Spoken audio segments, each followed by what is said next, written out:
right, everybody, and we are back again. It is another episode of In the Year was 1985. So we're back to episode 2 of Spooky Week.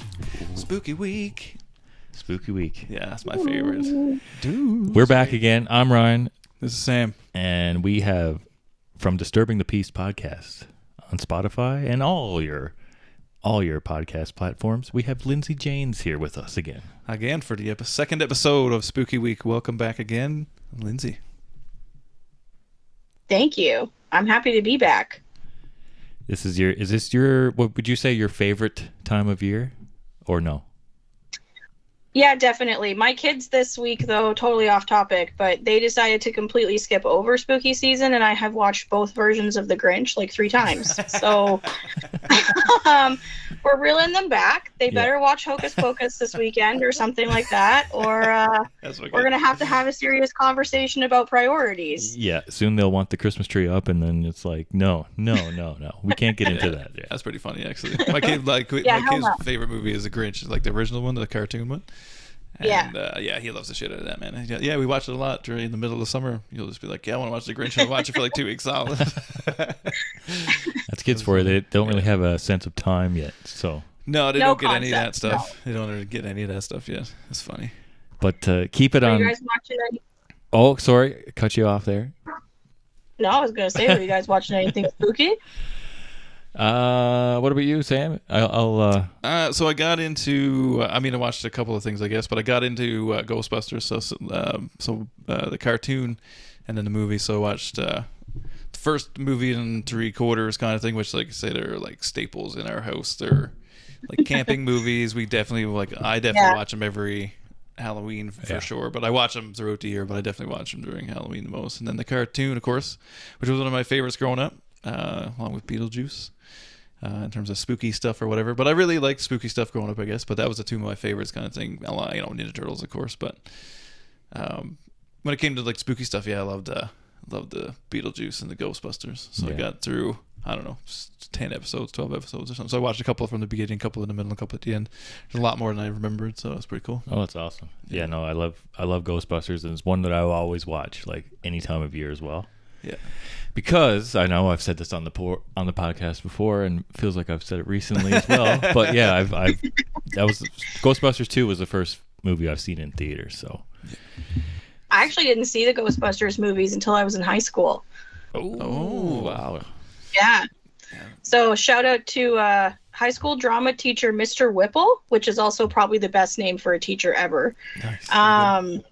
For introducing me to everything that is Dan Aykroyd. Oh, nice. Yeah. Okay, there you go. A little Canadian content. Canadiana for everybody. Yeah. Kingston, Ontario's own. Yes, sir. Yeah, he's a legend in his own right. And like Bill Murray, you can't miss on it. No, you can't. No. Prime Bill Murray too. Prime right? Bill, bit of Prime Bill. Yes. Serious Bill.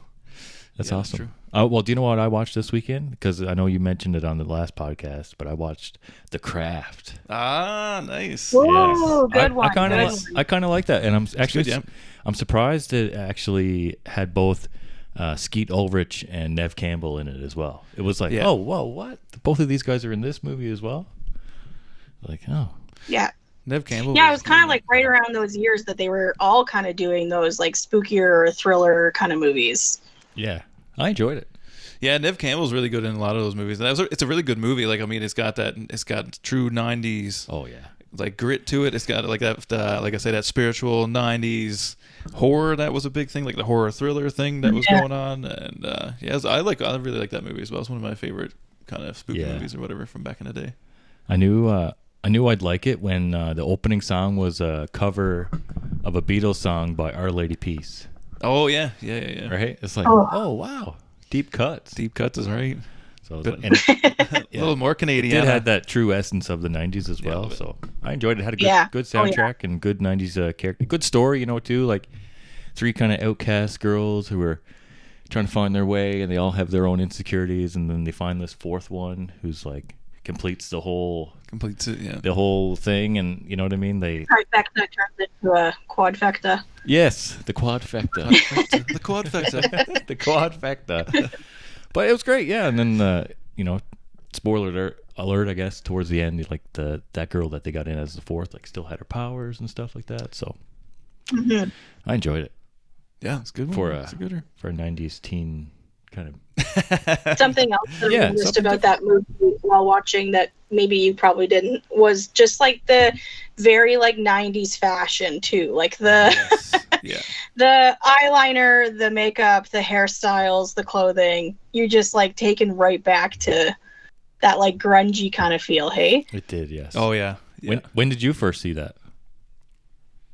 Oh, again, I'm a young lady, so I think I was probably a teenager too. Yeah, like 16 or 17. And I can't remember when it came out. What was it, like 96-ish? Yeah, because I think it came out. Yeah. It came out before Scream. I want to say. Oh. Yeah, so we were like, I don't know. I think it was like, I want to say it was like 10-ish. Yeah. Maybe I didn't see it till I didn't see it till last week, but like movies of those times, I don't like watch right away. Like it came out when I was 10, but I didn't see it till I was like 14 or something like that. Yeah. Mm-hmm. Yeah, I was right into that. Came along with the Scream movies and stuff I found with the people that I kind of hung out with or whatever. But like I said, I was really into horror at that time anyway. Mm-hmm. So kind of like that was one of the first ones that kind of sparked it off was that movie kind of thing because everybody liked it. Yeah. And a 10-year-old could see it if they want. It's not that bad. Not for 90s. It's not too bad. No, not for 90s stuff. Some 90s PG stuff is a little crazy. Yeah. That's right. And speaking of crazy, I watched it was like the 1976 Carrie movie. Oh, the OG Carrie? Yeah. That's good. And like literally like the opening scene, and we've touched on this before, but like it's just continuous nudity. Yeah, it's just like nudity. Unnecessary nudity, and it's just like okay, like this is a 1976 horror movie, all right. Like 100%. It was like once the film board said, "Hey, you can show naked people in mainstream movies," Hollywood was like, "Hell yeah!" yeah, we sure can. Yeah, they definitely. Yeah, they took that. Oh, yeah, I don't know. went And for it. I don't know. There's a documentary. I want to say it's on Tubi. Shout out Tubi again. Yeah. But I want to say there's a documentary on. I can't want to say it's on Tubi that about like nudity in horror, like B-rated horror and all this kind of stuff. Like there's tells you why kind of thing and all this stuff. Like there was all these reasons why kind of thing because it was cheap and it was easy and it drew attention and I guess all these things or whatever. But it's interesting. But it's part of the culture. It's almost like part of that culture. It's kind of strange. A little bit. You know what I mean? Like it's kind of in that. It's all of it. Everybody did it. Yeah. Except for until you got to the 90s and it kind of switched gears a little bit. Yeah. Maybe. I mean, it makes sense to kind of evolve from that. Yeah, it's just 100%. like made no sense in the movie, like because my fiance read the book, so we watched the movie. So it's like it didn't feel like it was this long of a scene in the book. Didn't take me that long to read it anyway. Yeah. Oh, yeah, man. it's interesting. Anything else? Anything else you guys catch up into? Or recent? Not even in the last week, but since October started. Oh, lots. Yeah. Have you found anything, Lindsay? What have you seen? There's that Ghost is back. Yeah, I was at the library this weekend with my kids, and I went and found a couple of like the old R.L. Stine Choose Your Own Ending Goosebumps novels. Yes. And I think I mentioned it in the last episode, but I can read pretty quickly. So I read a couple of them. Just kind of fun to like take yourself back to the stuff that used to make you like really freaked out as a kid. Love it. So that was fun. Yeah, they're awesome. Yeah, pretty classic. I found a few of and those then, in of course, the I closet had to the follow other it day, up by watching some of the show, too. Oh, nice. Yeah. What is that show on? Anything? Is it, or you have to find kind of YouTube it? Or? It was on Disney Plus for a while. I don't know if it's still there. It was on something, though, but because I was watching it. Actually, it's funny you say that because I kind of went looking for it today. I did watch some recently on something. I want to say it probably was YouTube when I was watching it, but I was looking for it today. I couldn't really find it anywhere. I found the new one in the movies and stuff. I had my husband find it for me. I don't really know where he got it from. Yeah, I know. Like the Are You Afraid of the Dark? Like a lot of those are on YouTube. Yeah. The full episodes. Yeah, they are. Yeah. They're on Disney Plus 2, I believe, or something. Oh, is it? They're Yes. on something anyway. Nice. Paramount Plus, maybe. I don't know. Whatever. They're on a streaming service. One of them. It's because I watched those. I watched a bunch of those. I did watch some That Goosebumps was one the I other had day. a hard time finding, but I found it on YouTube. Was Are You Afraid of the Dark? Yeah, it's good. I like that show. That's the worst part of Halloween. You don't always get the movies. Like you're thinking of a movie, you can't find it on anything. It's like, and I'm not so tech savvy anymore where I can just like torrent any movie and stuff like that. So I kind of have to find my way. Yeah, it takes a bit to get one going. Yeah, exactly. Yeah, I don't know, and it's a bit of a struggle too because they've split up so much of the movie and TV stuff into different streaming services, and some stuff isn't available because the rights to it ran out or whatever, blah blah blah blah blah. So there's a bit of hoopla to the Or whole you thing. Google it and it's available on the States. Yes. On Netflix, but then you find it in Canada and you're like, that's not on Netflix. Yeah, super annoying. That's annoying. Yeah. Yeah, you need the VPN or whatever. Yeah, I was super stoked. Someone was like, "Oh, they put Beetlejuice the cartoon on Tubi the other day," and I was like, "Oh, sick!" So of course I get all stoked, gonna go watch it. No, just in the States. Get all disappointed. Oh, shoot. Get all disappointed. Yeah. Like, what the fuck? Definitely Screwed me over. shout out to Tubi. I don't know if you watched that, Lindsay, but it's got a lot of free. Oh, Tubi comes good, yeah. through. Yes. Oh yeah, I lots of watched, good shit on there. Scooby-Doo on it the other day, too. Nice. Yeah. That's awesome. Like, Yeah. what any other TV shows from, say, growing up that you remember watching that were? Tales from the Crypt. Oh, I was gonna say I watched. So there's the same idea with that. There's two versions of that. So Lindsay, have you ever seen the old movies, like Tales from the Crypt movies? No, again, like, I think those were before my time. Oh, they were before my time technically, but they used to be on a lot. I don't know why, but those are really good. That's how originally I got into it. I didn't see the cartoon first. I seen the original, like, movies or whatever. So yeah, I remember the TV show where like that scary skeleton dude with the hair, like The Crypt Keeper. the Crypt Keeper. He was like he was like the narrator, and he would just go into the TV show. I don't remember the old movies, or I do remember the cartoon and stuff like that, but that's I was looking it up the other day, and I really want to put, like, you guys have those posters behind you. I'd love to find a Crypt Keeper one. Yeah. He freaked me out. I was, like I said, I was a little bit of a puss when I was younger. So I was too, but the Crypt Keeper and Sideshow Bob, they were my jams. Crypt That's Keeper, cool, yeah. he was a Tales from- scary bugger. Yeah, I like that. I like that show. I really like the cartoon. The cartoon's on Tubi too. That was on there for. I don't know if it's still there, but it was on there for a long time. I watched a bunch of that before. Oh, last week too, I mentioned a show, and I meant to call it Freaky Stories, and I called it Freaky Friday. Do you guys remember Freaky Stories on YTV? Stories, yeah. Freaky Stories. Is that not on TV as well? That is. I watched a couple episodes of it today. I was just about to bring it up. No, it's not. Yeah. I swear to God. Okay, well, I'm doing my life. So yeah, Jesus. Oh yeah. Tubi. that's classic YTV. Classic YTV. Yeah, that and Bump in the Night. I find Right, Bump in the Night, because Bump in the Night is also on Tubi. Okay. That's really good. That's a good show too. That one had a couple good, because it was kind of Halloween-y all the time, but had really good Halloween episodes. Yeah. Yeah, and yeah, you can't not give a little shout out to Sabrina the Teenage Witch. I love the live action. And was that not on like TGIF? Oh yeah, and like TGIF. 7 seasons too. Yeah. Like it did really, really well.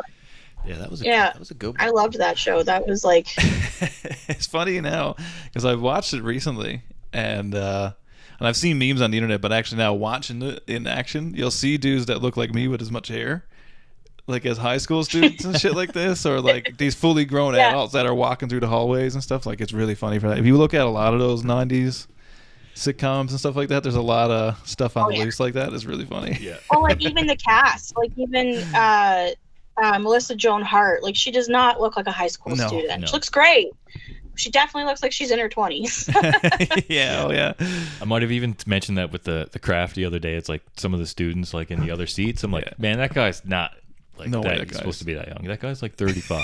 There's no way that guy is 16 years old or whatever. Yeah, this ain't no Degrassi. These are grown ass adults. Oh man. Yeah, the grassy. And yes, Sabrina had its own like Halloween flavor, like throughout the whole. Yeah. It wasn't just they would have a one-off, Halloween special, but they had like Halloween specials, like whole October. Yeah. Like TGIF used to have the whole October thing that was going on, of course, and then they would have the last Friday before Halloween would be. right. They had the Halloween they had madness. that flavor all. Oh yeah, They had that flavor. that's nostalgic stuff, man. Like the lead up to holidays, like having weekly episodes and weekly breaks of like of a Halloween episode or whatever. Like it would kind of pull you down for 4 episodes or whatever. Mm-hmm. That was the greatest. And there was all the like the new TV bumpers. You get new bumpers. Yeah. In between. Oh yeah. Right, you get the little bumpers, right? So you get like Halloween bumpers of all your favorite shows. Next time on the zone. Yeah, that was the best. Like, yeah, that was so good. Yeah. They would have like nice good cameos too sometimes. Like I think was there not like I know it's totally off topic again, but I think they had like even a couple of wrestlers on there. Big Show was on Sabrina, I want to say, or whichever one it was. One of the things. I don't know. Big Show has his own show on Netflix now. Yeah. Oh, he's back on TV again. He had another show too, didn't he? Yeah, it's called The Big Show Show. The Big Show Show. Big Show Wow. The Big Show Show. Sweet. It's pretty cute. It's like a family kind of sitcom. Oh, okay. I haven't seen it. So Yeah. Yeah. check it out. Checked into that. Checking in. What about? I know we mentioned Home Improvement last time, but Roseanne used to have a bunch of Halloween bangers too. Oh, in the first Roseanne early seasons, Halloween yeah. specials. Oh. The best. Roseanne was a pretty. I love how they would play tricks and pranks on each other as a married couple. You know what I mean? That's fun. It was very very realistic in a way. Like obviously TV, but like realistic in more of a way than most shows like that were. Yeah, You know what I mean? I think more closely resembles a real life family dynamic than a real superficial kind of polished Hollywood family, I suppose. Yeah. Yes, That was what I liked about it, was it was believable, right? Like they're flawed and they fight with each other and they piss each other off, and I think it just makes it like more believable. Yes. But also like makes the comedy funnier, makes the like dramatic parts and the touching family moments, like it makes them more believable.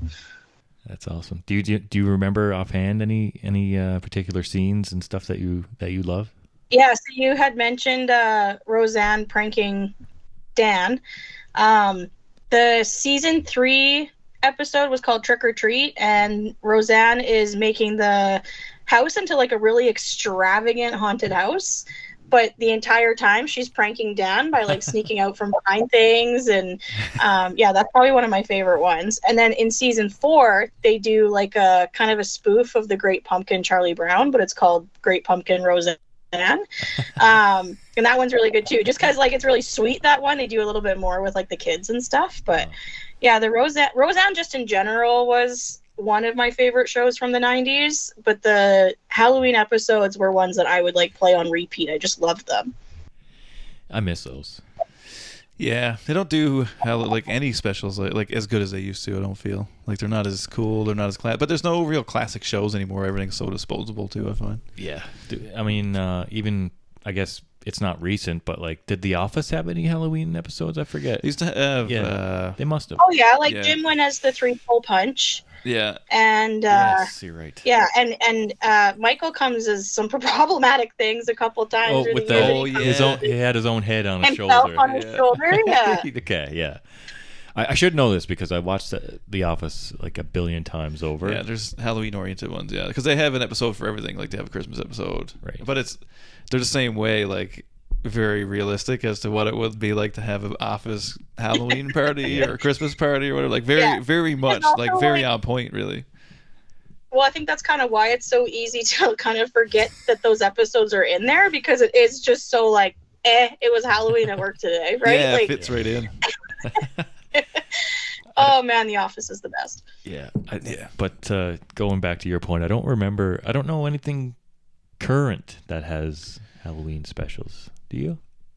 No, not really. And I don't, to be honest, I don't watch like current stuff necessarily. Like as soon as it comes out, and and everything just comes out now too. It's not like before where like Halloween would come up in the season that it was on. You know what I mean? Because it would start in like September or whatever it would be, and then it would go off the air in like June or whatever, May or June kind of thing. Like when school was over, like basically your school year was when all the shows came on. Yeah. Now they just get like dumped, so it's not like it's hard to have chronological. There's no like order to it, I guess, or whatever in that way. Yeah, there's no build up and anticipation for a big episode in 3 or 4 weeks. No, not really. Yeah, like a few of them do, but they're more like those like teen kind of things. Like Riverdale always does a Halloween episode. That's true. Yeah, Riverdale would. I'm trying to think of other things, but you're right. Like most of what I watch now is reality kind of stuff. So like true crime and documentaries, and then also I'm just like, I hate to admit it, but really into competition reality TV. Like Survivor is my jam. Okay. And Survivor doesn't do a Halloween episode, so.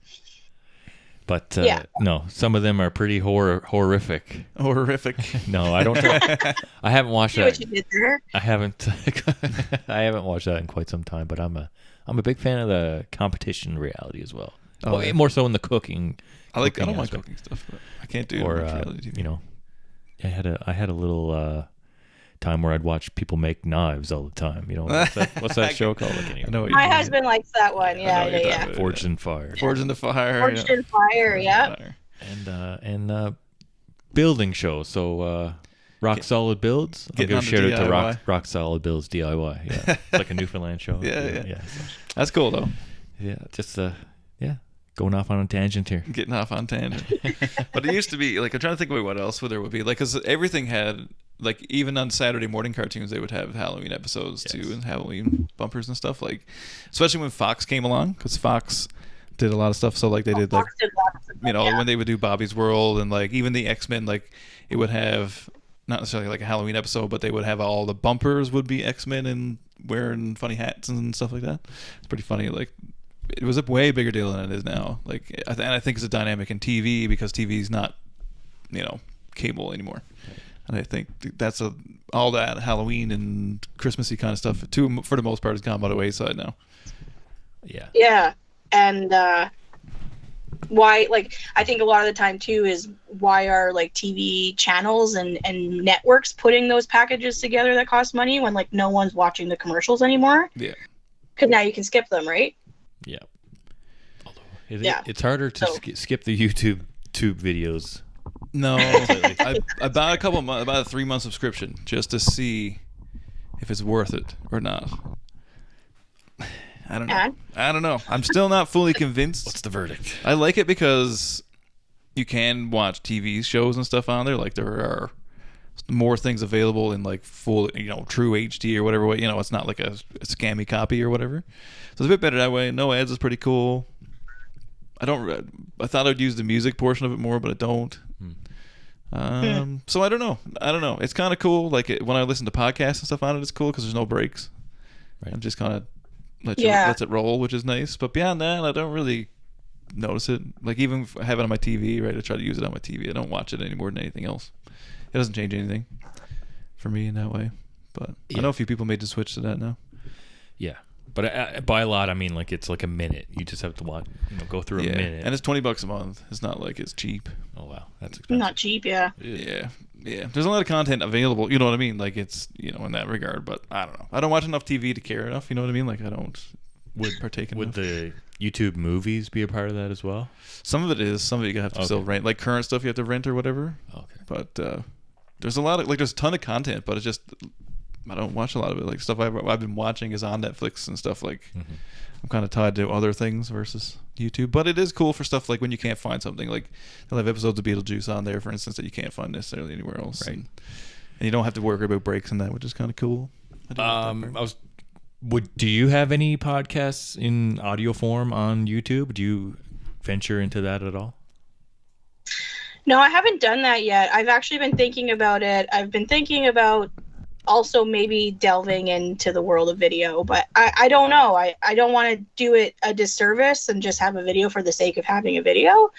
Like with you guys, you've got a cool screen set up. Sometimes you show things on it, that kind of stuff. So I would have to maybe find a way to put that into it. But then at the same time, I am also someone who's like, man, a podcast is supposed to be audio. Yeah, exactly. Like, no hate. I mean, everyone who does a podcast now, of course, is videoing it, right? Because that's the content that people like to take in. But I don't know. I sit on the fence a little bit. I want to try it, but at the same time, I don't want to bite off more than I can chew either. Yeah. Yeah, because it will be a lot to, you could just do audio and it just looks like just your logo in the middle, like kind of, be something like this, but with audio. But yeah, if you want to put in like edited little clippets of whatever it is, news clippings or documents and stuff you want to show, it'd be definitely more time consuming. Oh yeah, like even what we do is not, you know what I mean? Like, we don't have it that elaborate really. Like, I have a live broadcasting system that is basically just recording what we're doing, and then I edit it a couple times or whatever. Like, I don't do much to it, generally speaking, and make it sound good, and then that's pretty well it. Like, but we show everything. The concept was, I guess, that we're showing stuff live, so it makes it a bit less edited-y for us. But for you, like, there would be a lot of editing. Or I feel like there would be. And that's the thing too, is because you have a lot of good content too, right?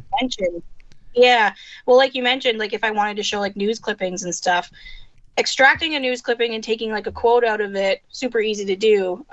It's out there for public consumption anyway. But to actually like take a news clipping, take a picture of it, and use it as like picture media, I'd have to pay a copyright every single time. So those are the things that you have to kind of like consider, is even if I wanted to show like a picture or use a picture in my like episode announcement things that I do on Canva and put on Facebook, like I'd have to pay for that. So that's kind of a little bit difficult. So I think you're probably on the right track, that I would maybe just delve into like just putting it on YouTube with a logo on it. Or like Mariah at M3 on Marketing was telling me the other day, like just take a couple of vertical videos of you recording an episode wherever you are and just use them for like media stuff, like your TikToks, your Reels, that kind of thing. So I think I might take your advice on that, because that's easy to do and I don't really have to edit it down.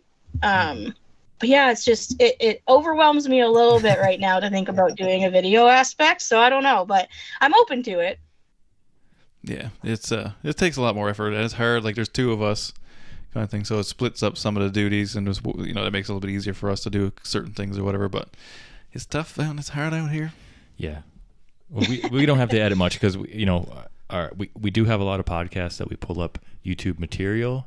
But all that stuff gets flagged, right? So we can't really post that on our YouTube page. Just the interviews. So on our YouTube page, it's just our interviews, which is straightforward, just 2 screens, and then and we just chop the ends off, and then put an intro, put an outro, and fade to black. Fade to black. Yeah, I think like it's easier for you guys too, because your format's a little bit more like free form. Yeah, 100%. You have a conversation. There doesn't have to be like edited, right? No. Yeah. Whereas mine, if I'm just telling you a story and, you know, it's and and da da da da da, right? Like you still have to edit that down. So, yeah, it's just difficult. Yeah, but it never hurts to try new things, and it's cool that you're into the TikTok. We tried that, and it's there. It's there, but it's It's just another thing you got to post to. Yeah, right. Like it's hard. Because we probably could take all of our clips from, like, download all of our clips from Instagram or whatever and post them all back up on there. Yeah. But it's just like everything's like, it's easier just because you can hit 2 spots with Instagram. You do Facebook and an Instagram post at once kind of thing. Yeah. And off you go. Yeah. I don't know. It's simple the better for me. Simpler the better. Yeah, pretty much. That's right. But that's it. But we're gonna get back on the. We'll get back on the Halloween train here now. So, like, speaking of like the true crime, right off on the left field. Oh yeah, we're always on that. That's okay though. But speaking of like the true crime stuff, and like your podcast obviously is true crime oriented or whatever, is there any have you got any cool stories that you like or whatever, like in terms of the stuff that you've been trying to do some research on? Have you got any cool stories to tell? Well, yeah, I mean, I always have cool stories to tell. But 2 that, like, I'll probably not dive into them on the podcast. 1, because they're quite well known. But 2, just because they're not from this area. The first one is Aileen Wuornos. Do you guys know that name? No. So Monster was a movie that came out, I want to say 2002. I could be wrong. 2003. There we go. My notes tell me 2003. Charlize Theron. Charlize Theron, in the worst she's probably ever looked. And she won like a bunch of awards for playing this role. But yeah, she's Aileen Wuornos, who's a sex worker or a prostitute that eventually is convicted of killing 6 men and then sentenced to death. She had a lot of like violent history. She kind of goes a little unhinged and really likes to beat people up and be quite violent. And I believe she's also gay and likes to beat her girlfriends, which is pretty awful. And there's in more of like the true stories that are told of her and the podcasts and stuff that I've listened to, a lot of that was like almost like a hate crime against herself. She didn't like that she was a lesbian, and so she'd beat her girlfriends up.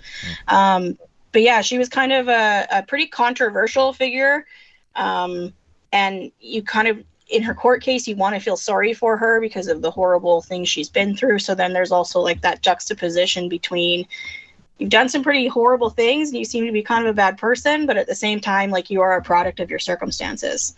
And so it's like having humility and forgiveness for people who do some of the worst things in society. It's really tough. And she plays the role quite well, and it makes you feel for this person. And yeah, it's a really good movie. Have you guys seen it? I seen it like first when it came, like, you A know, long like time first ago. when it came out kind of thing. But I haven't watched it since. I remember, like, I remember Charlize Theron winning a bunch of awards for it, and I remember all that. But I don't remember. I can't really remember the movie now, like in that detail. Anyway, I remember what you're talking about, but I remember the cover, like on the VHS. Her and Christina Ricci. Yeah. I remember the cover of it sitting on the thing. I do remember that. So Christina Ricci plays one of the girlfriends that Aileen Wuornos beats up. Yeah. And that's... I don't want to give much away in case people want to watch it. Yeah, that's a good movie, actually. I'm going to go back and watch that. But it's, as I was mentioned earlier, that's one of those movies that's hard to find. Yeah. Like, I don't think it's on anything right now. I think it came up like YouTube movies. Like, you gotta pay extra to watch it. It's $20 to get it streaming, but because I tried watching that this week, but I couldn't find it anywhere. So yeah, there's a few things I was trying to find I couldn't find. But like when the monster shows that are Ryan Murphy started coming out on Netflix, like the Dahmer one and the most recent, like, Eric Menendez one, that's what reminded me of it, because he named it Monster, and I thought it was going to be about Aileen Wuornos, and it wasn't. But yeah, that was kind of like the first monster, and Ryan Murphy has nothing to do with it. But that's kind of what came to my mind when I first saw that on Netflix. I do enjoy that monster, Jeffrey Dahmer. Did you? The series. I haven't watched that yet, because I'm the only one that's going to watch it in my house. Like, I gotta anything that's horror oriented, like, to a certain degree anyway. Like, certain things are off limits or whatever. I'm the only one that's going to watch it. Definitely a skin crawler. The guy from American Horror Story. Yeah. So he plays him so well. Like, it's super good. Yeah, the clips and stuff I've seen look really. Oh good. yeah. He's casted really well. Yeah. Yeah, so it's so suspenseful, like, gruesome at times. Like, no, not necessarily like gruesome, like gory, but like, it's like, oh wow, like he was makes it creepy that he did it. You know what I mean? Like, that is real or whatever. Like, that's kind of creepy. Yeah, like how well he reeled them in, even though he's not like a super charismatic person, too, is also really creepy to think about. Is like, he had like a mystery to him, and a lot of people think that that's very attractive, but it's like, then you see the other side of that and you're like, oh, maybe it's not. Being a creep, eh? Definitely creepy vibes for sure. Oh, yeah, but you pick up a hitchhiker and, like, they, you know what I mean, or whatever, or lure a man back to his house or whatever, or in his case, young boys.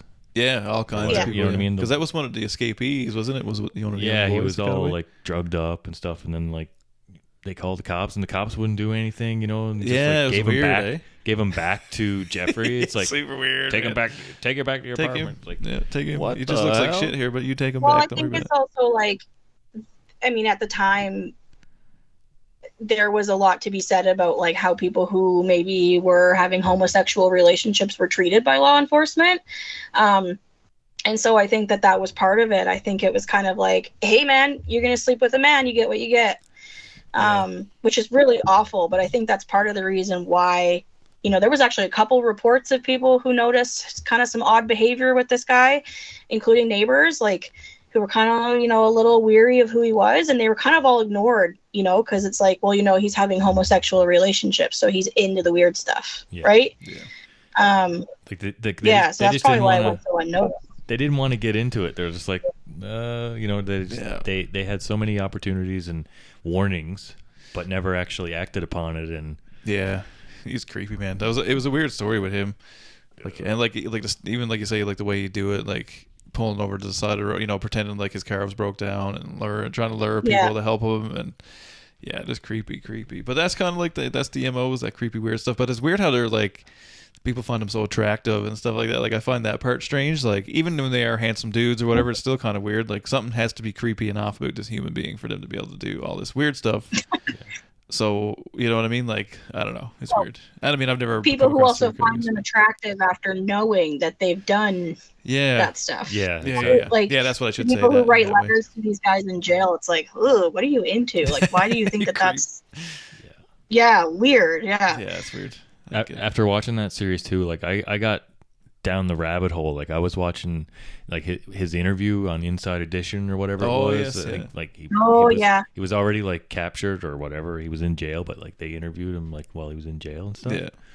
It's just so bizarre. Like what this human is capable of doing. Like get the hell out of here. Yeah.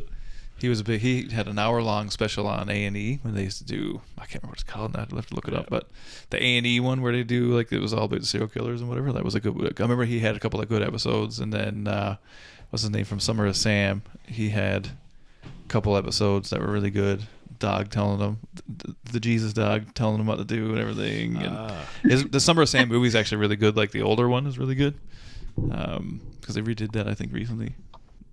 Maybe. Did they redo it? Yeah, I think it's one like 5 or 6 years ago, maybe. Was that John Leguizamo? Maybe. Yes. Yeah. There we go. Friend of the pod. Yeah, that's true. Yeah, friend of the pod. Well, not really. Yeah, Adrian Brody. Adrian Brody. Yeah. Okay. Yeah. That's a good one. The old one's really good. That's one I remember. I haven't seen it in a while, but it's a really good one. That's a good one. Yeah. Because there's an old Dahmer movie too. That's pretty positive, but I can't remember. A lot of them. Well, there's The Secret Life of Jeffrey Dahmer. That one's like a little bit more of a dramatization. Yeah, I think that's what I'm thinking of. Was that not? I think that was on Netflix as well, wasn't it? Or probably like during the time, a lot of things would resurface. Anything anything that anyone's ever done on them was pushed to the. Yeah, Tubi had like a whole section of Jeffrey Dahmer stuff you could watch at one point. Right. It was Jeffrey Dahmer. It didn't do very well. It was made for TV. Yeah. But it's not bad. No, there's definitely watched worse movies than that one. But there used to be a lot of that. Like say A&E used to be at that stuff all the time, making these dramatization shows or whatever, like remakes of horrible things and stuff like that. But I just love that shit. A&E's love it. The First 48 was probably like my first 48. Yeah.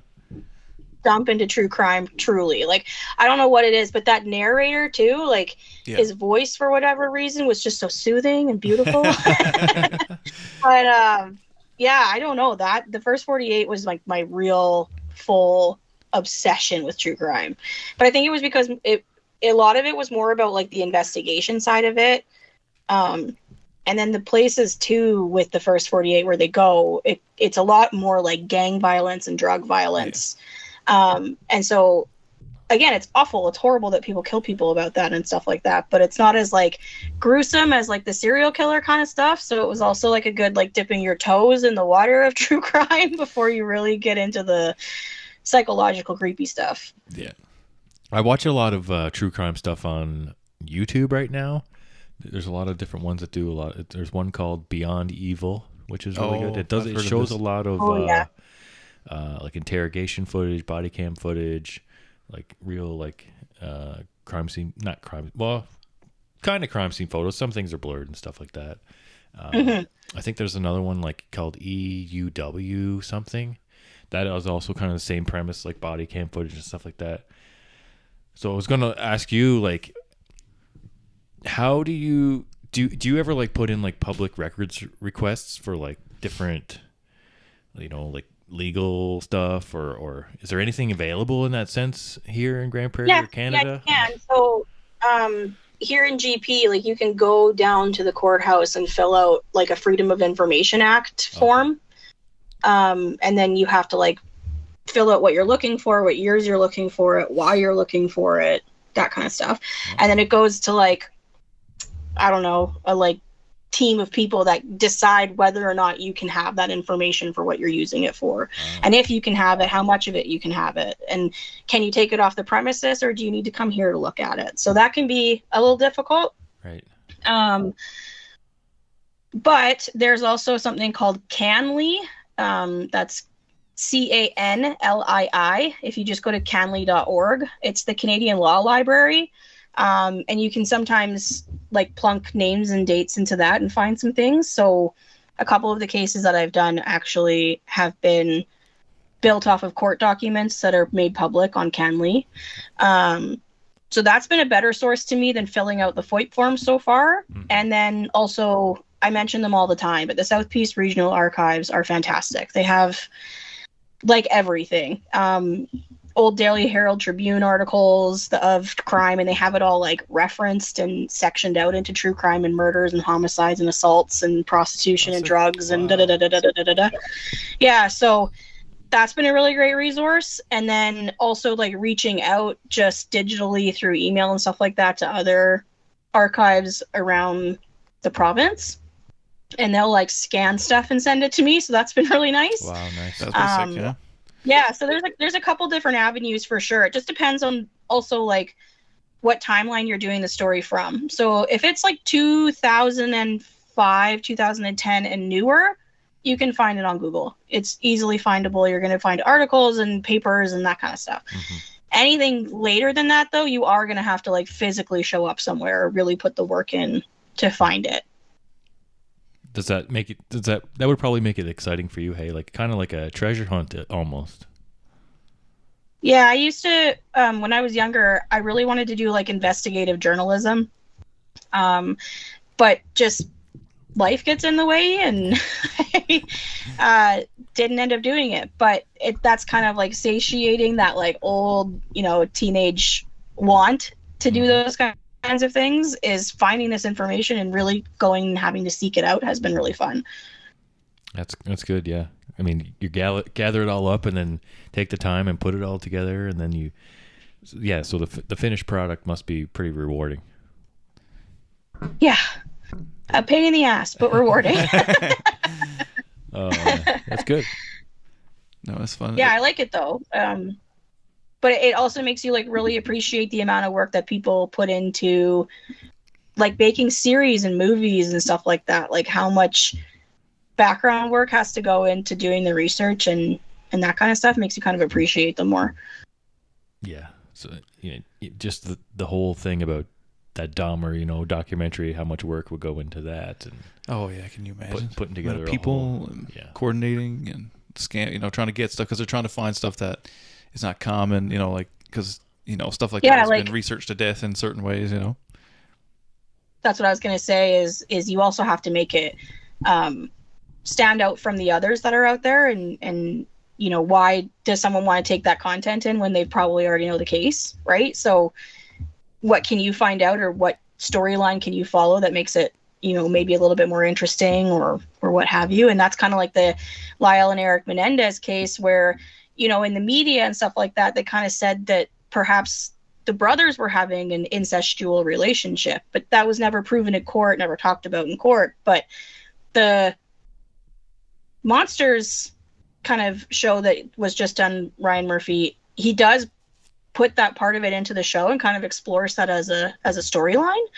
And so that's kind of makes it a little bit more interesting seeing that kind of play out, dramatized of course, but differentiates it, right?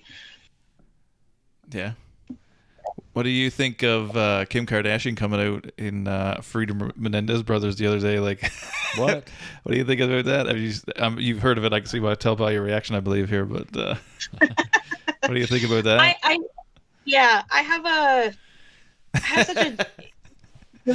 have such polarizing feelings about Kim Kardashian because she actually has done like a lot of work for the Innocence Project, and I kind of have to, tip my hat to her a little bit for the fact that she does lend her time to stuff like that, because I do think that especially in the States they have a major issue with overcrowding and incarcerating people who maybe didn't deserve to be incarcerated.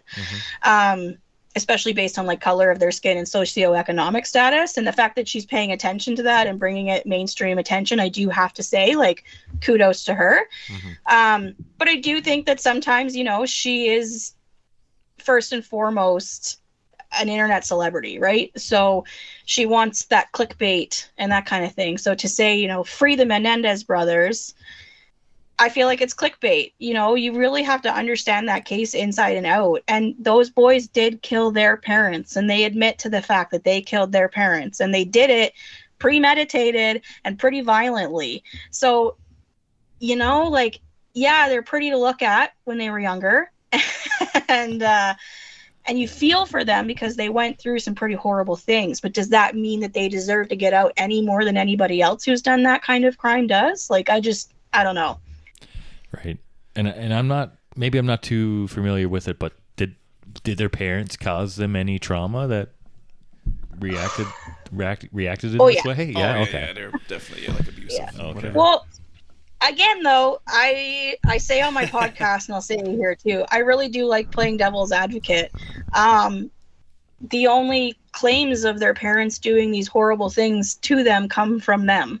Oh, yeah. So it's not really corroborated. There are some family members who sat on the stand and did say, like, we always thought maybe some sort of abuse was going on, but we never really knew the extent of it or what was going on for sure. But, and I don't deny that they probably were abused. I mean, there's enough evidence kind of pointing at their father being quite hard to deal with, but the extent at which they say it was, and yeah, I won't get too into it because it involves sexual assault, but,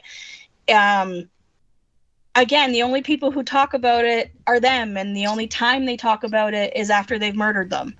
So it's so hard. It's like, man, are they making it up, to seem a little bit more innocent and fragile and that kind of thing, when, like, they blew their parents' heads off. It's not like they poisoned their coffee or stuck them in a car with the engine running. They took rifles and put them into their heads and shot them. Like, it's a violent crime. And yeah, you kind of have to look at that and say, we can feel for you and the product of your circumstances again, but you still deserve to be in jail. You killed your parents.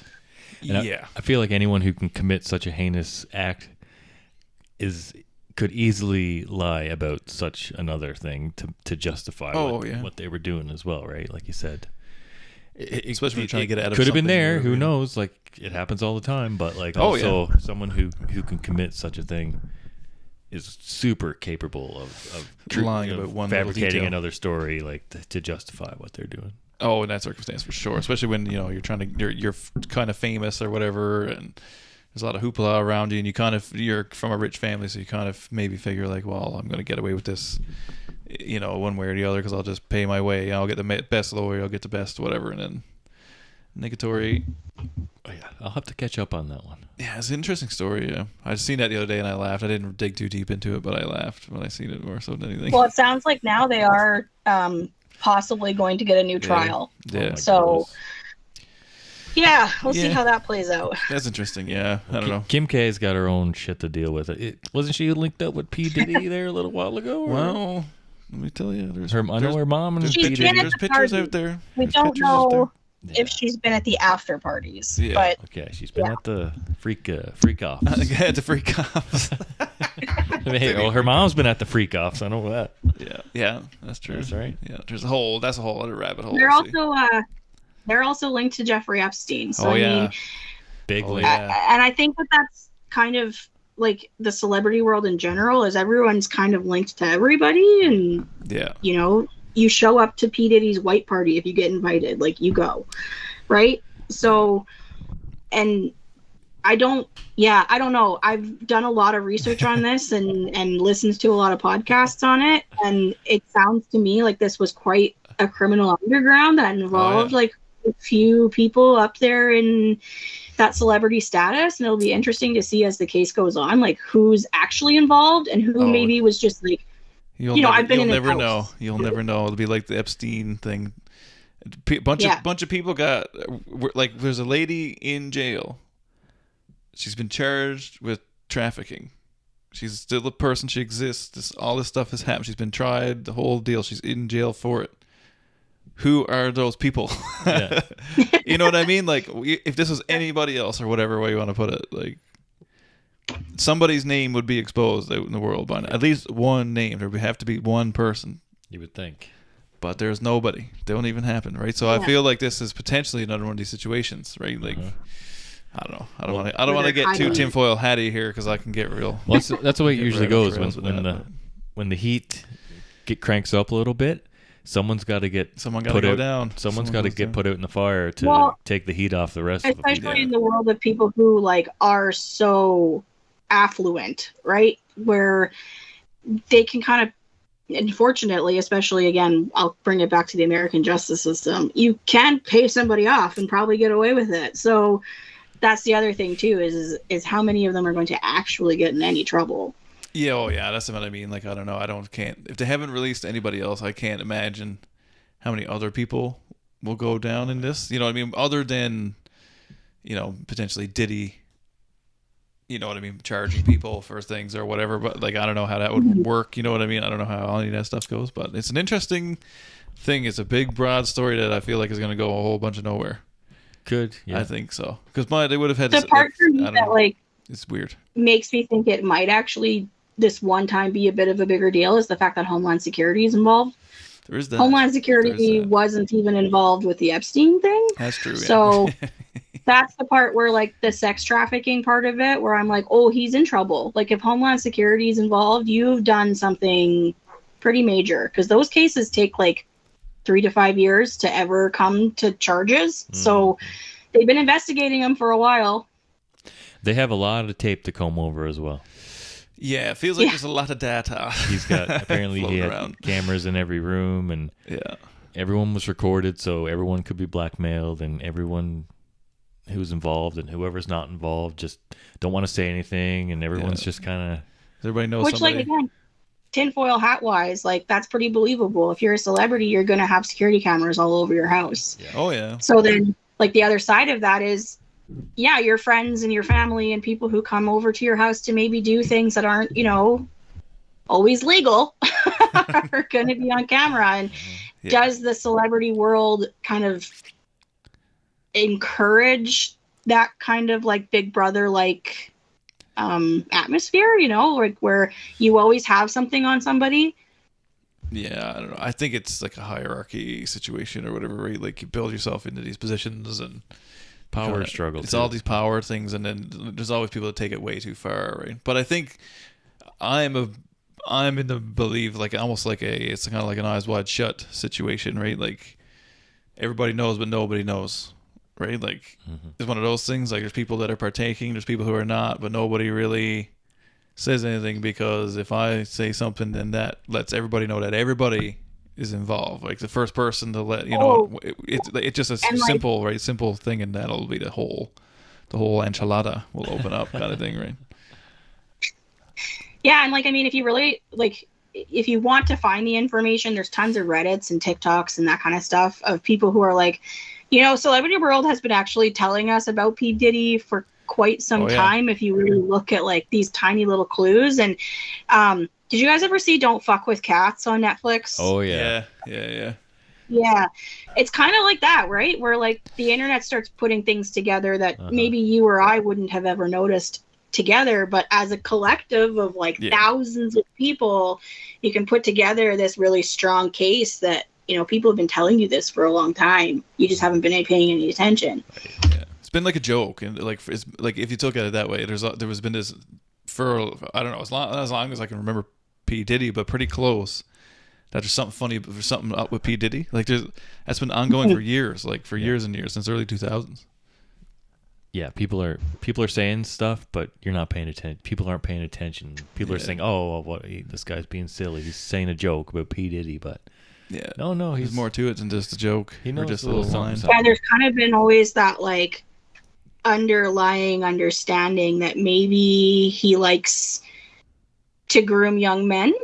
Yeah, all kinds of weird stuff. Like I mean, like all those, like Usher and all those kids, like and Bieber and Bow Wow and all these dudes like that were young and like living in his home. It was like, I mean, it sounds very much like Michael Jackson in lots of ways, but I don't know what to say about that. I'll leave that as a different conspiracy, I guess. But there's a lot of angles that point to weird shit all the time. Like I don't know, like just weird secret society. Yeah, I try not to get too tinfoily on it about it, but like I don't know. This is kind of like something that I've been following for a really long time in different ways, and it all slowly is converging into one space type of thing. It was like a lot of these different topics. It almost looked at as all these separate issues, but now it's kind of like all these issues now becoming the same issue. It's pretty interesting, but I don't want to say too much because you never know. Who knows? You never know who's listening. And I'm pretty sure Jay-Z is also involved, but I just Jay-Z, Beyonce, Oh. J-Lo. Even up in hearing Ashton Kutcher's name come up a whole lot about stuff, you know? Oh yeah, he's his buddy, and he's like pictured at his house multiple times. And didn't I'm pretty sure Punk'd was like produced by Diddy.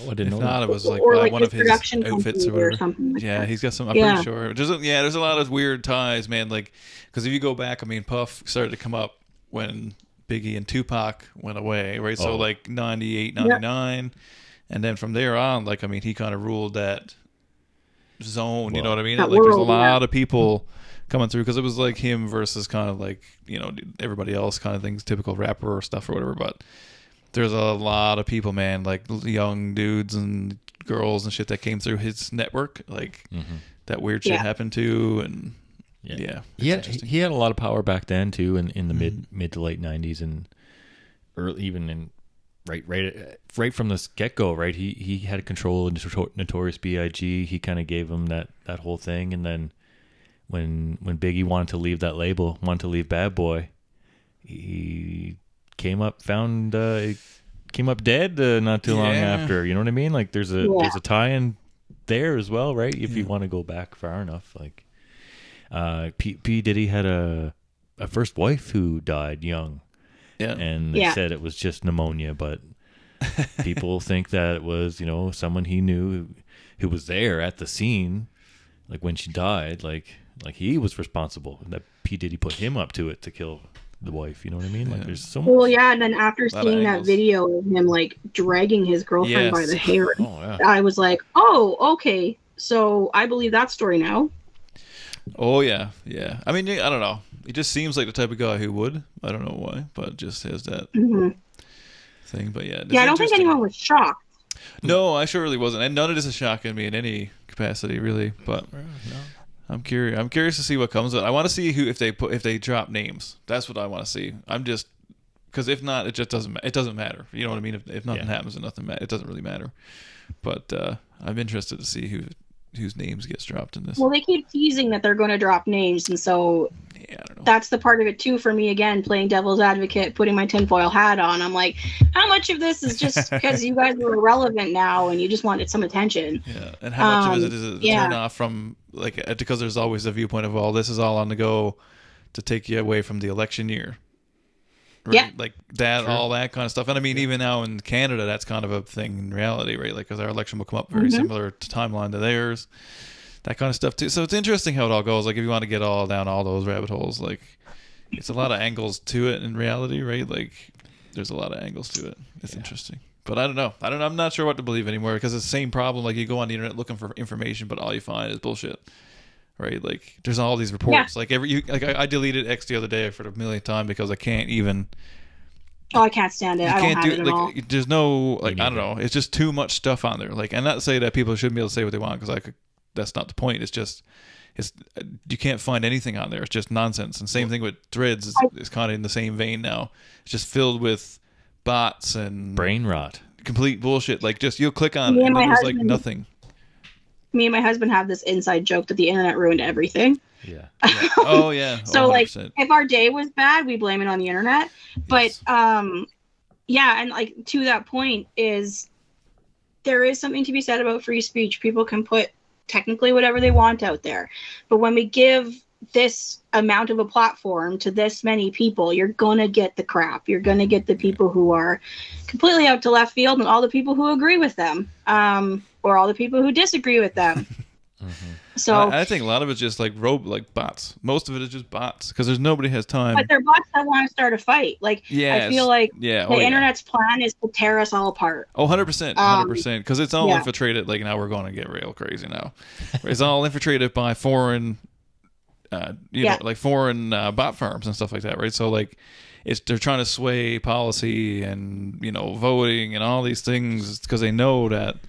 Especially the majority of younger people are paying most of their attention to these platforms and are very heavily influenced by, left or whatever their thing is. And by reading all this stuff and all this misinformation, and all this fake information, because it's not like, fake news, fake. It's just not even real. Like it's not a real thing. Like the article you are reading is not real. Like nothing about this is real. The post wasn't real. It wasn't put out by a real person. What you're reading isn't real. Creates a reaction too. Oh, and then you get all these people it's designed to do. It's arguing and for their spot in the comments against bots, right? Like it's just like you get like 4 real people and the rest are bots, like making this huge, this little thing into this huge thing now and stuff like that. Like it's I don't know. I find the internet really horrible for that portion of it now. You can't really find information, and what you're reading. I was like, well, what is that? What it is, and it kind of takes us back to the Halloween episode. Kind of part of it is that like it's almost spooky. I when I'm educating my daughter about the internet, because she does quite like YouTube, and so we make sure that she's careful and that kind of thing. I tell her all the time, the internet is written in ink, so there is no deleting it, even though you think you've deleted it. But then also, you can find your opinion anywhere on the internet that will give you your opinion as fact. Mm-hmm. Yeah. So if you think that coffee causes cancer, you will find articles that coffee causes cancer. If you think that coffee is healthy for you and everyone should be drinking it, you will find proof and articles that coffee is good for you and everyone should be drinking it. And that's kind of just the example I use, but kind of goes back to the politics side of thing, right? If you believe one platform or you believe in, let's say, border control, you're going to find all the information you want to support how you feel about border control, whether you think they should be open or closed. So that's the other part of the internet, and then news outlets and taking in information in 2024 that's almost scary because you don't actually know. Somewhere in the middle is the truth, but everything's so swayed to opinions now that it's hard to find the fact in the weeds. Mm-hmm. Yeah, it is. It's interesting. Yeah. You can always find something to support your opinion, no matter how shitty it is. Oh yeah, 100%, man. 100%. All opinions are to be supported on the internet, and that's a real thing. Like it's very 1984. Like we live in that book. Like basically, you can switch some words around or whatever, but it's the same shit, man. It is. I don't know. It's incredible. It's very spooky. It definitely fits our motif of Halloween. That is for sure. What was? This is totally off topic, but back on topic. Go for it. You just said something. Well, you said 1984. That reminded me of a series that's on Netflix. It's a horror series, and it's something. It's got a date in it. It might be 1983 or something. I can't see it. I totally butchered this now, but I'm trying to think of this horror series that's on Netflix. I think it came out last year or the year before. You're talking about 12 Monkeys, are you? No, it's something 1984 or something like 1983. It's got a date in it. Oh, I don't know. Yeah, hold on. Keep going. I'll get to there eventually. I was gonna say I'm on it. The Netflix is open. So. Okay. Everybody's ahead of it. I'm used to having the clicky clickies in front of me. I got no clicky clickies. And I don't know why. I just totally derailed us. Totally derailed. It's gone. At least it was you this time and not me. No, that's fine. But no, like, because I watched 1984 the movie not long ago, and it was like I'm watching it, and I've read it recently too, and I started watching it. I'm like, this is just like insane how close this is. Like with the part when they're watching like the TV's talking about to them, and like you got to tell on your friends and all this stuff. I was like, holy cow, man! Like this is exactly what this is about. It's nothing but fake news. Fake news. Are you talking about 19-2? Like it's like a cop? No, it's show? It's like okay. No, I can't. I can't even find it myself here. It's so stupid. I'm gonna listen to this back, and I already know. I just found one that's based on a Stephen King novella called 1922. No. I don't think that. I don't. Okay, well then I give up. Yeah, no, I appreciate it. No, I'm just totally side rail here. Oh man. Do you remember what the tie-in to 1984 was? What your tie-in was, at least? No, that's just what it reminded me of. It was like a kind of a retro feel kind of horror series. I think it might have just been 3 episodes, and then one is like in the 80s. The next one is in either the 90s or 2000s, and the next one I think is a little bit further ahead. Oh yeah. So it kind of just travels through time, and it kind of connects them in some sort of way. Oh yeah. Yeah, if If anybody remembers, you tell us. Let us know in the comments. You'll have to get back this to is us the worst on that one. information to be given. You know that movie, that one thing? You know that thing? with that yeah. stuff in it? Yeah, that's the one. That's what I get. Any old... You just speak a whole other language. Yeah. Any old horror classics, you guys? Old horror classics, eh? Yeah. Like the older ones? I really like Crows, like The Birds. Oh, okay. Oh, yeah. That's a good one, actually. Yeah, that was my first Alfred Hitchcock. Mm-hmm. I remember seeing that the first time on YTV. It was like a late night YTV movie or something. YTV played The Birds? I want to say it was YTV. I could be completely wrong, but it was something like that anyway. But I remember seeing it. Came on like fairly late. I remember seeing it. I was like, this is nuts. Because I'd never really seen too many horror movies at that point, and it was kind of weird because it was in black and white, and it's older, so it's kind of sketchy looking when you're watching it. You know what I mean? I watched it super late at night by myself. Yeah. But it's a good one. That is a good movie. I like that. That's a good one. Classic ones. Or The Shining. Yeah, Shining. That's a good one. Yeah, I go like that. I like that one as well. That's a classic. I used to go for like Black Christmas. I was talking about it the other day. Yeah. Somebody on Tobin the other day. I go for that one a fair bit. I like that. I like the idea of like the horror movie, like Christmas horror movie. I don't know why. But I usually go. I like for Sleepy Hollow. Sleepy Hollow is good. Jack Frost was a good Christmas horror. Yeah, that's true. Not to be confused with the other Jack Frost. Other Jack Frost. Yeah, that's true. I never thought that's like. Yeah, that's a good Christmas kind of crossover. Yeah, I like those. It's got some slight humor in it. I love those kind of cheesy kind of horror movies that have that humor built in. Yeah, I like that. I started watching Halloween again, like the original or whatever. Those are always they're classics. A staple classic. Yeah, I like those. Like, and they're always go-tos. Like, they're always good. Yeah. Like they age because the way they look and stuff like that, but I don't know. They still hold up. I don't know. There's something about them that still holds up, kind of thing. I just remembered we haven't even touched on Tim Burton, like Edward Scissorhands and Nightmare Before Christmas and The Corpse Bride.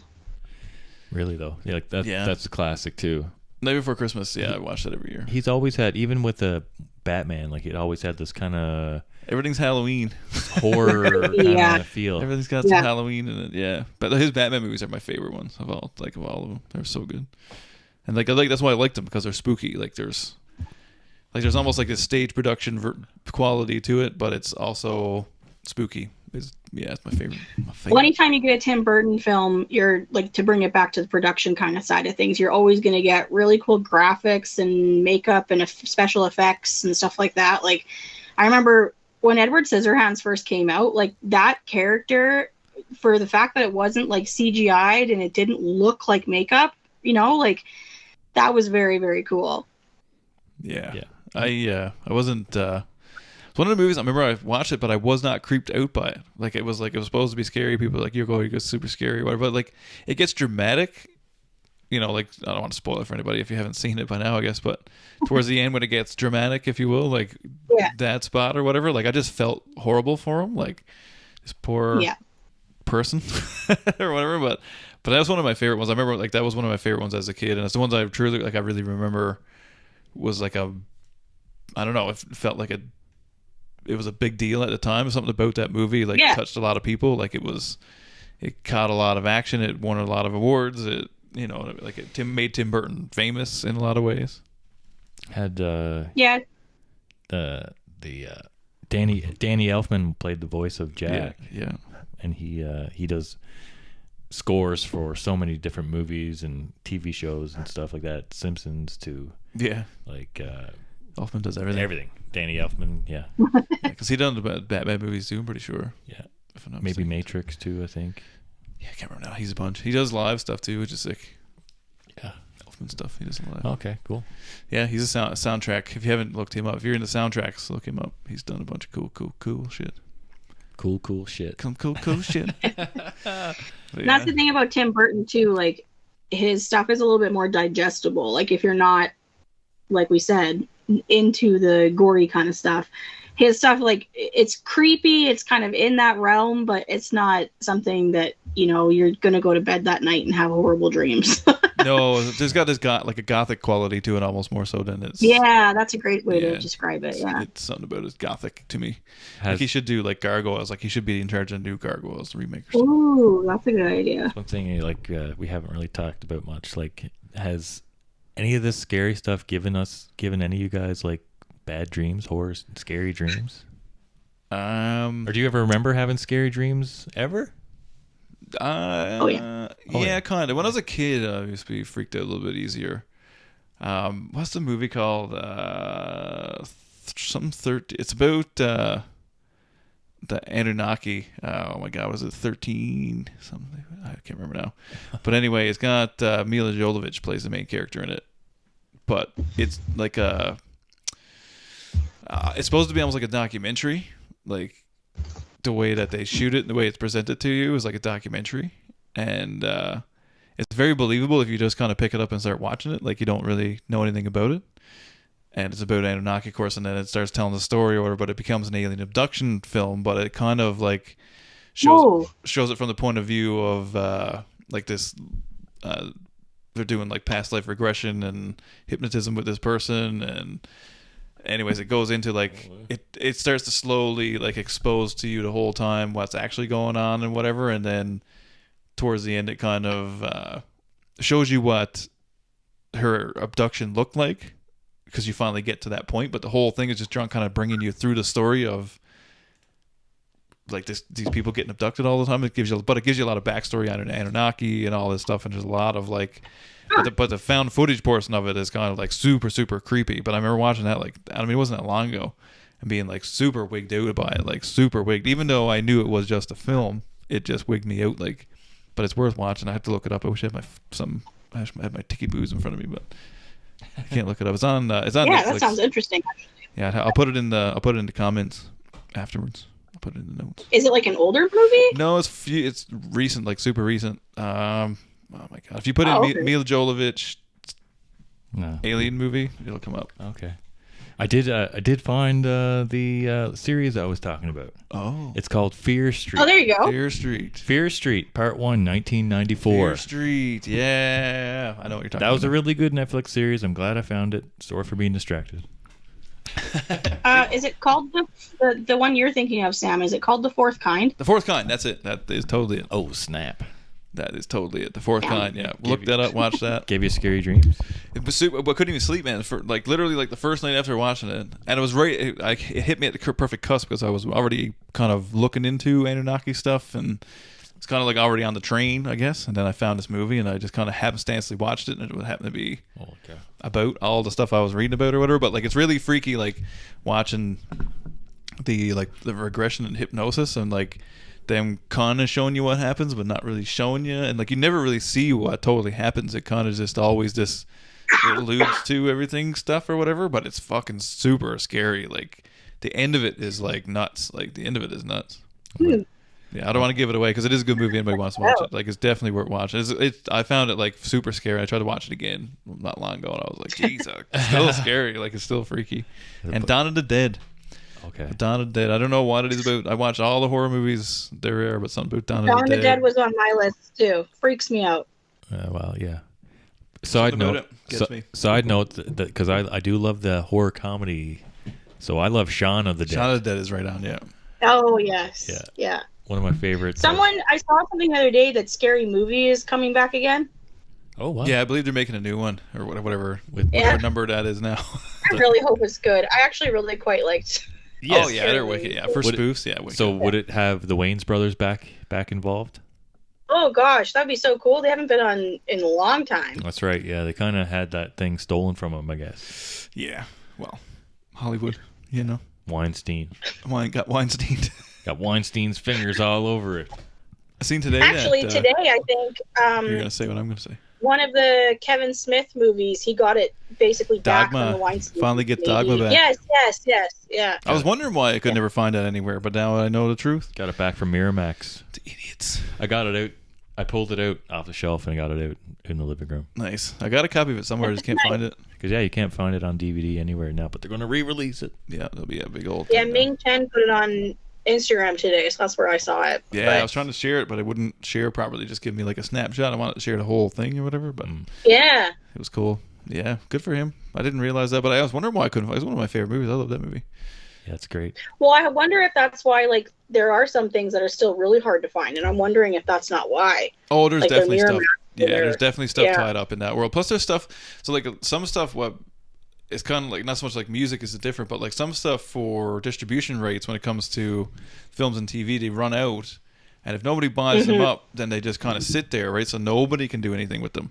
And then sometimes it gets turned back to whoever, produced or whatever, whoever owns it kind of thing originally. But then it's up to them to do something with it too. So if nobody has distribution rates to it still, kind of just sits in limbo. So that's why a lot of stuff just kind of sits around on the shelf now, is because once it gets past like 25, 30 years, of course, estates are, moved on, so people are dead, this, that, whatever.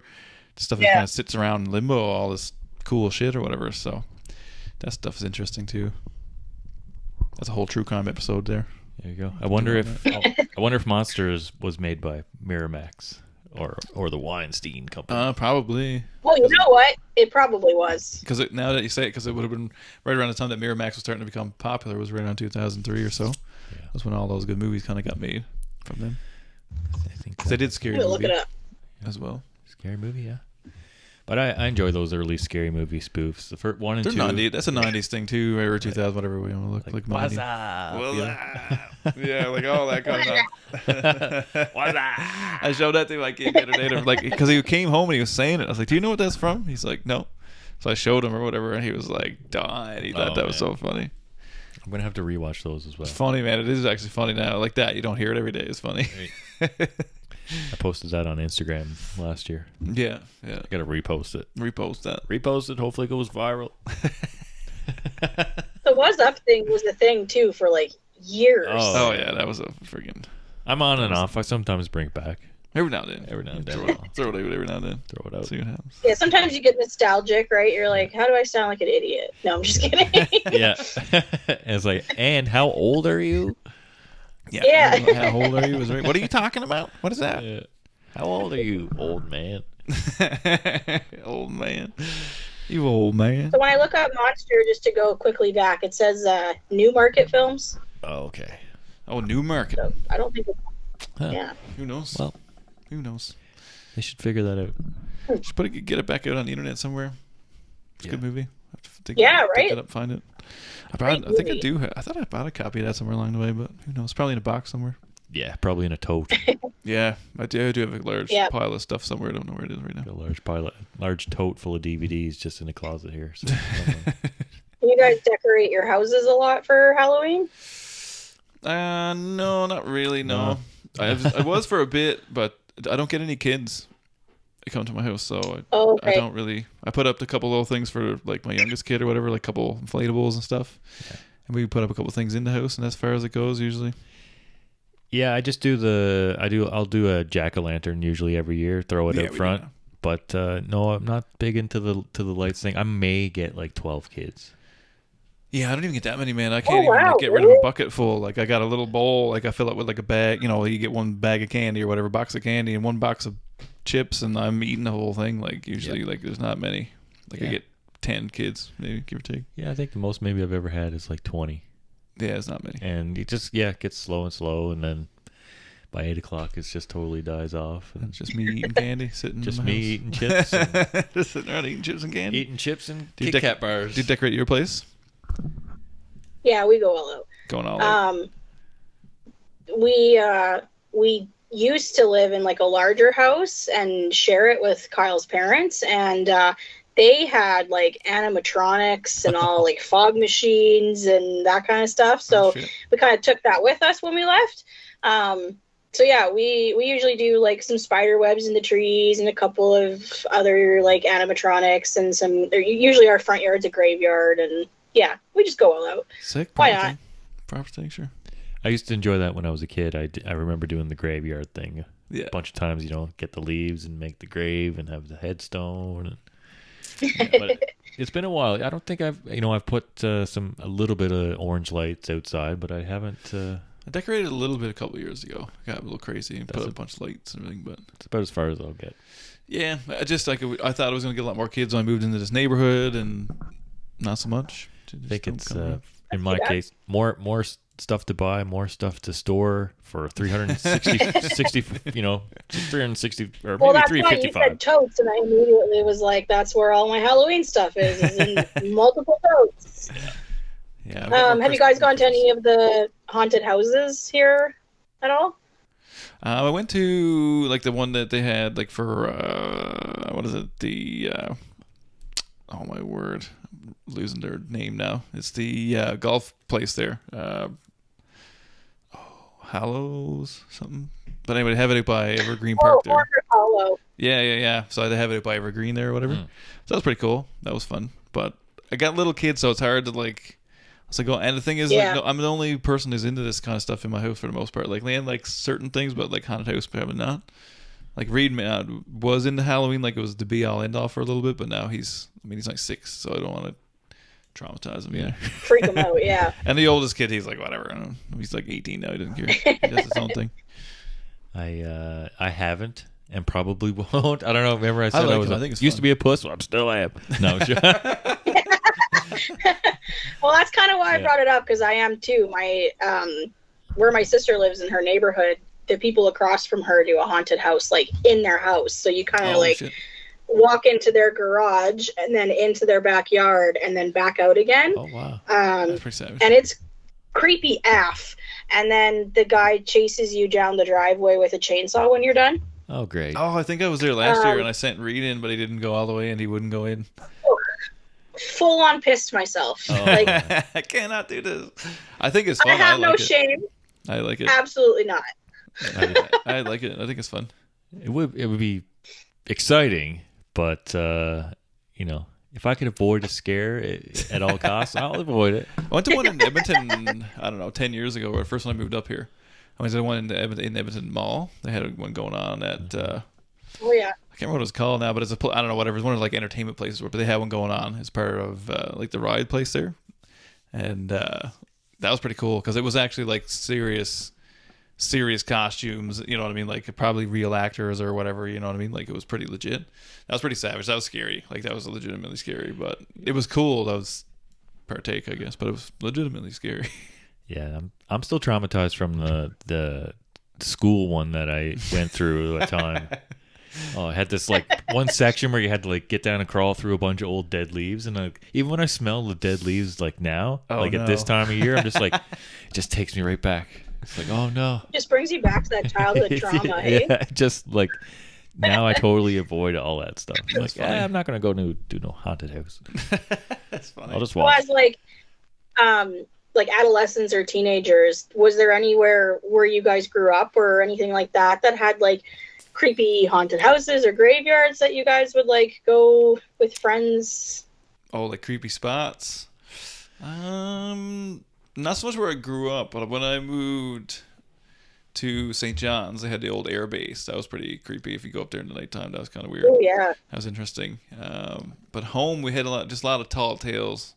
I found like there was like the wild baloney stories and stuff like that. Like there's all these kind of like, which I'm sure are like urban legends in various ways, like all over the world or all over at least North America anyway. Like like the person in the woods, whatever version of that kind of thing, like the wild baloney and all these things. There's a lot of that stuff. But we used to hang out at the graveyard at the end of town a lot. That was but we hung out there like it wasn't scary. It was just like a place to hang out, but it was out of the way so nobody could see you kind of thing. But the trestle was kind of scary when we were kids. Not so much once they done it up, but when we were kids, it was kind of like a scary spot. You used to hear about used to get my older friends would tell me the stories about the ghost train. Well, and shit like that. Yeah, just about to say there was a growing, like as far as I know, because we had the trains in our town, but the railway shut down in the early 90s, so we just had this one train and a bunch of train cars that was kind of abandoned and kind of placed in the middle of town and stuff like that. So I just remember walking through there sometimes, and I'm not sure if it's just because who you're walking with, and it's like, oh, they think they hear something, or could have even been just the wind, just blow open like a door, and a door just kind of just starts creaking or whatever like that, or It's like, oh, did you hear that? You hear the train whistle blowing kind of thing. Like lots of dark area, no lights around, no street lights. There was no fence around that train even back then. You could just jump right up and jump in and just walk through the whole thing and kind of. And actually, that reminds me of I actually did a little bit of a haunted house thing, but it was in the summertime, so it kind of had less effect. But there was there's a thing in BC that we went to. I forget the name of the place, so I'm sorry, but it had a train. It is like an old ghost town, and so we went through the whole ghost town and stuff like that. And then when we got to the train section, it had 2 or 3 cars in this place that was all like done up, and it was like the weird flickering lights, and you'd look in. That was pretty sick. And have like a bloody like something laying on the bed. Like it was kind of freaky, but there was, I did go through it, so I guess I'm not as big as a puss as I thought, but it was the middle of summer and it was daytime, so it wasn't, it was dark in this little side building, but I didn't get too scared or whatever, but it was kind of weird, like. Yeah, that's pretty interesting. It's cool. Done a bunch of haunted walks, stuff like that. Like when I lived in Halifax, they did one day, or like you walk around downtown, and you go through all the old buildings and. So I've done it. Yeah, that was cool. And then there's a couple. I've done it a bunch of times in St. John's, but there's a couple different ones there that you can do. Those are pretty fun. They're different. They're not so much haunted houses, but it's cool to like wander around late at night and listen to people tell you ghost stories as you walk through old parts of. Cities that St. John's is whatever 500 and some odd years old at this point, 600 years old at this point almost. So like it's interesting to see and hear some of that stuff, like old tall tales, and of course when it burnt down and stuff like that. Right? My parents are both from Nova Scotia, so we would spend quite a few summers as kids in Nova Scotia, and I think we were. I was probably 15 or 16 when we went on one of the Halifax ghost tours, and it was focused around the Halifax explosion, and that one was really interesting. Lots of cool kind of urban legendy, mythical kind of stuff mixed into it, so that was cool. But yeah, here in GP, they don't have quite as much of that. I did mention in one of my podcast episodes that me and my sister, and then one of her friends and her sister, we went out to the Spanish flu graveyard when we were teenagers, and like right around Halloween at midnight.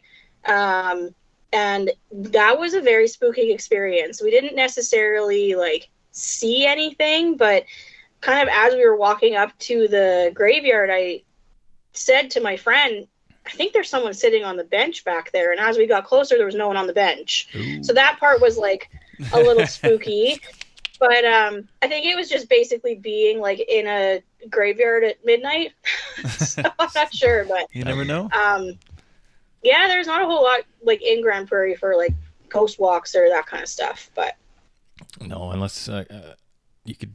What's that place just outside Cluskin Hills? There's like a old church. Oh like yeah, they got that little. It's not scary, but like I guess it's a campsite and stuff there. Could be if you went through that. They could make it. It could be at nighttime. Cool. Like, they could make some cool stuff there. They could make it into a cool place to do like a haunted house. Yeah, would be pretty. And cool. That would be cool. That place in BC I was talking about is Three Valley Gap. So on our way to Revelstoke, it was a little ghost town we stopped into. Ghost town. So throw that out there. Nice.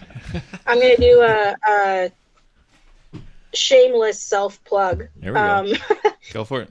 Not this weekend because it's Thanksgiving weekend, but next weekend, the Friday night and the Saturday night at the Grand Prairie Museum, we're doing what's called the Heritage Village Folktales Stores. Nice. And so that's going to be a little bit like a ghost walk. So it's going to have like a couple kind of made up stories, but then a couple real stories that are like historically from the Peace region. But we're going to walk like through the Heritage Village and use the outbuildings and stuff like that to tell the stories. And it's going to be really creepy and spooky and Halloween themed. So I'm excited about it. Nice. So what dates are those? So we can... the 18th and the 19th, and you can get tickets on the City of Grand Prairie website. Nice. Perfect. Nice. Yeah. I've never actually been through that little heritage place. I don't know if I have yet. Maybe I have. Oh, it's cool. I don't know if I have. I don't think so. I'm going to say no. I've seen it a million times, and I've lived here for over 20 years, but never actually gone into that little... You can actually get married in the little church that's there, too. Oh, wow. there you go. I think that'll be fun. That'd be fun to go see. Yeah, so people check that out. Yeah. So Lindsay, plug all your stuff now. Let everybody know what you're going to be doing and coming up here. Let everybody know what you got going on. Sure. So I post every second Thursday. The next episode comes out, what is that now? The 17th, I believe. And then I'm going to have a Halloween episode too that comes out on the 31st. So I'm excited about that. But yeah, you can find me on Spotify. I host on Acast, so that's where you can find the episodes. Like the day of is the Thursday, and then the next day they go live on Spotify and Apple Podcasts and anywhere else that you find your podcasts. And then of course I'm on Facebook and Instagram and TikTok, like I said, Disturbing the Peace Podcast. I'm not wearing my shirt today, but it's a little orange buffalo as the logo. And yeah, I appreciate the support, and find me on wherever you follow podcasts on. Nice. Awesome. And ourselves now we'll be at I'll be at GPOP the 19th and 20th, so same weekend you're talking about other days. Doing a couple interviews and stuff there, and I believe that's what we got coming up. And then we're gonna get off the rails with one of our episodes this month won't be spooky oriented. One will be a different one. We won't plug it too hard, but it'll be a different one. We can plug it, I guess. Want to do a plug? We'll do a plug, but it'll be Nick Stixon and Sean Dalton from Skeet, a couple guys from Newfoundland that Nick has got the movie together. Sean's the main character in it, and guys just won some serious awards at TIFF and doing really well. Getting some seems like they're getting through the award season or through that season, and they're getting some accolades. So we're gonna have two of those guys on for the next pod. Getting some traction from the Toronto International Film Festival and the Atlantic Film Festival as well. So so good awesome. Cool to have writer, director, and then the star of the movie Skeet. They'll be on. That we'll be filming that on the. What is it be 30? On the 17th, and then it comes out the following. Yeah, Wednesday. so two Thursdays or 2 Wednesdays from now. So that would be very cool. That'd be on the 23rd. 23rd, that one will be out, and then we'll be having our own Halloween then special. We'll do our own, just with both of us, and I think we're going to maybe get a couple costumes going on. Yeah, we'll make it get a bit foolish and that'll be good. Get funny. Are you going to go like the creepier side of things or the funnier side of things? I don't know. I'd say we're just going to go to the costume shop that day right before we start filming and pick up stuff. Whatever speaks to you. Yeah, whatever speaks to us. Whatever last minute stuff, and we'll. I'm more on the funnier side. Yeah, I'll probably choose something funny. Yeah. And then that's awesome. I'm looking forward to that. That one will be a lot of bringing up YouTube stuff and different funny things or whatever, scary things or music, a lot of scary music, creepy music, spooky music, or who knows what that's going to be. Oh, the chaos. All the chaos episode. But that's awesome. But again, thank you, Lindsay, for joining us for a couple episodes and taking the time to my pleasure discuss the spooky things and everything else that we got off the rails with. But that was awesome, and really appreciate it. Yeah, thanks for having me, guys. It was really fun. Thank you very much for reaching out and doing this with me. This is cool. Awesome. Thank you so much. Yeah. Glad to have you on, and definitely look forward to something in the future. Yeah, and everybody go check out her podcast. Yeah, she does an awesome podcast. She puts a lot of work in. It's really good. Thanks. Awesome. Disturbing the Peace on Spotify, Apple Podcasts, and everywhere else you get your podcasts. That's right. Thanks, everybody. And it's been another episode of... And the year was 1985.